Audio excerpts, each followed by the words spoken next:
TVS diode, इसका मतलब है ट्रांसिस्ट वोल्टेज सप्रिएशन डायोड। क्या आप भी मोबाइल रिपेयरिंग सीखना चाहते हैं बिना टाइम बर्बाद किए? सिर्फ 45 दिनों में बने एक्सपर्ट।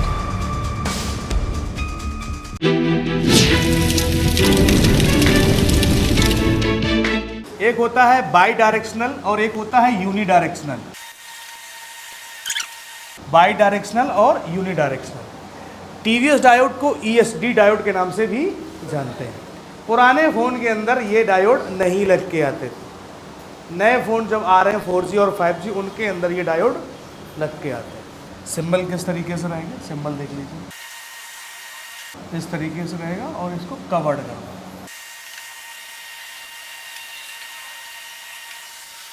ये इसके सर्किट सिंबल है, बाई डायरेक्शनल और यूनी डायरेक्शनल।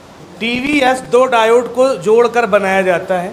कौन कौन से डायोड होता है? एक PN डायोड और एक जिनर डायोड, दोनों को मिला के बनाया जाता है TVS डायोड। काम लिखिए इसका, स्टैटिक एनर्जी को स्टोर करके ग्राउंड करना है, ये इसका काम होता है। ये सिक्योरिटी पर्पज से लगाया जाता है। अब स्टैटिक एनर्जी क्या होता है? इलेक्ट्रॉन तो हर जगह है। जब भी मान लीजिए AC से DC, तो उसमें AC के इलेक्ट्रॉन्स वगैरह आते हैं, तो जो वो उसकी हाई साइकिल बनती है, तो वो कहाँ जाएंगे AC वाले? तो उसको ये डायोड क्या करता है, स्टोर करेगा और उसको क्या करेगा, ग्राउंड कर देता है। कई बार जैसे हम लोग मदरबोर्ड को टच करते हैं, तो इलेक्ट्रिकल चार्ज हमारे बॉडी से भी फ़ोन मदरबोर्ड के अंदर चले जाते हैं, तो भी फ़ोन डेड हो जाता है। कई बार आपने ऐसा देखा होगा कि फ़ोन आपने खोला और कुछ भी नहीं किया उस फ़ोन के अंदर, और फ़ोन क्या हो गया, डेड। किसके साथ में हुआ ऐसा?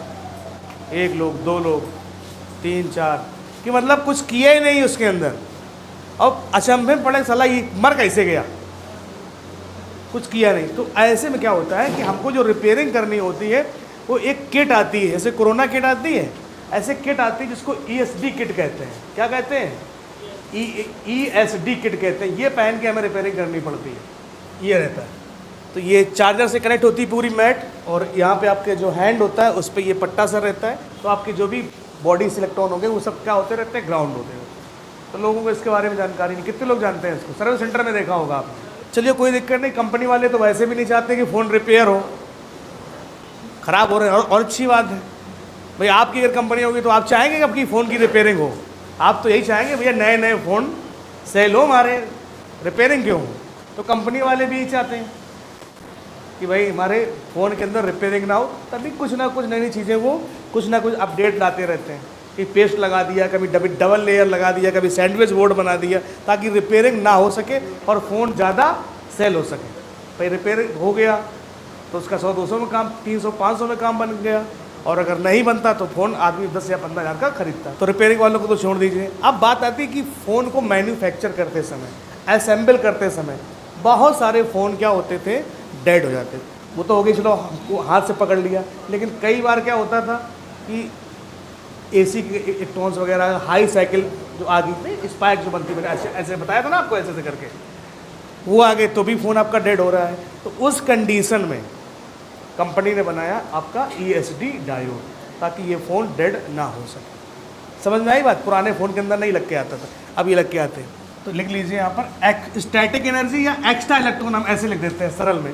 एक्स्ट्रा इलेक्ट्रॉन को, एक्स्ट्रा चाहे AC का हो चाहे बॉडी से गया हो, एक्स्ट्रा इलेक्ट्रॉन को स्टोर करके ग्राउंड करना, ये काम होता है। किस तरीके से देख लीजिए,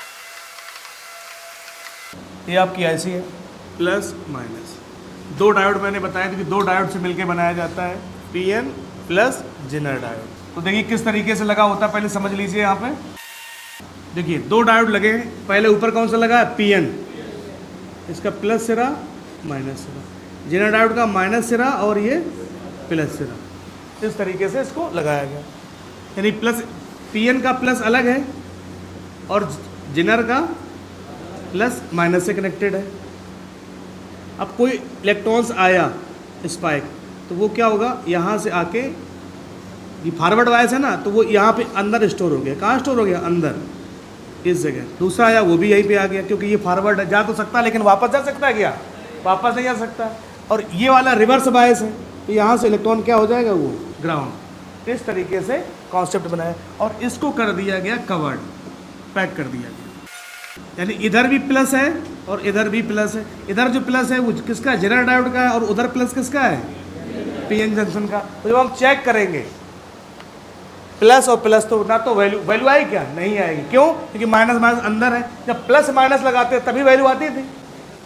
तो यहाँ पे लगाएंगे और यहाँ पे लगाएंगे तो वैल्यू आई क्या?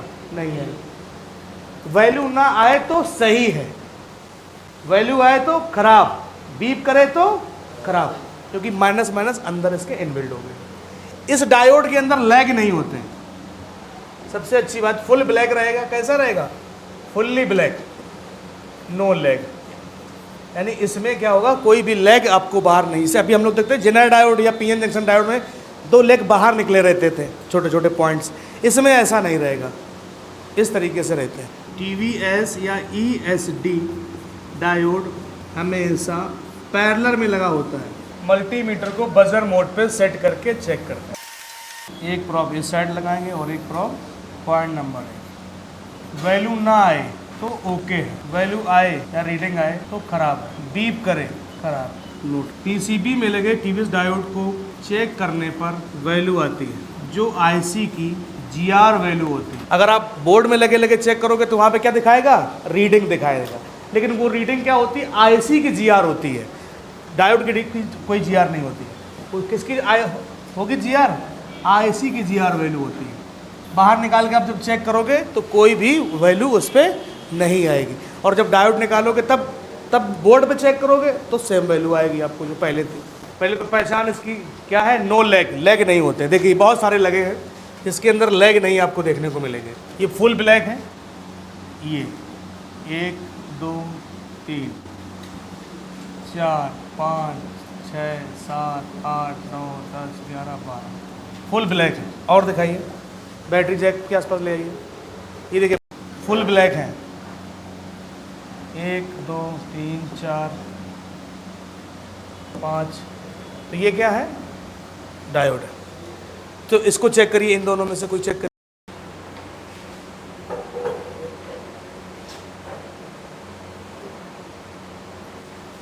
कितनी रीडिंग आ रही है?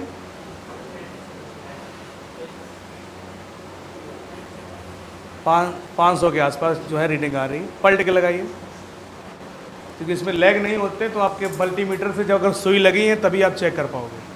रीडिंग आएगा, एक तरफ से रीडिंग यहाँ पर देखने को मिल रही है 500 के आसपास। ठीक है, अब इसको हम बाहर निकाल के चेक करेंगे।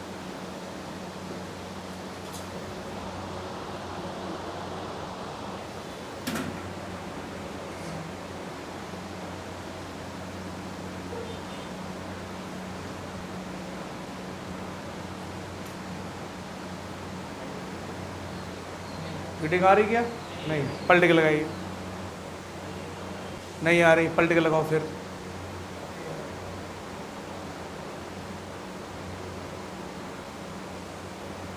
तो कैसा है ये? वैल्यू नहीं है। अब बोर्ड पे चेक करिए, रीडिंग वो जो आ रही थी ना पहले वही आएगी। वो आईसी की जीआर है। चेक कराइए,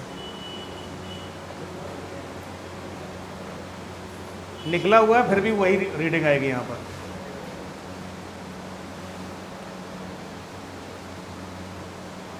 आ रही है। अभी थोड़ा बोर्ड हीट है, जैसे हीटिंग कम होगी वैसे पूरी रीडिंग आ जाएगी। तो ये जो वैल्यू आ रही थी ये आईसी की है, ना कि डायोड की है। तो डायोड में अगर कहाँ पे कन्फ्यूजन लगे तो उसको एक बार बाहर निकालो फिर चेक करो। निकालिए आप लोग, पहले चेक करिए और पहचानिए।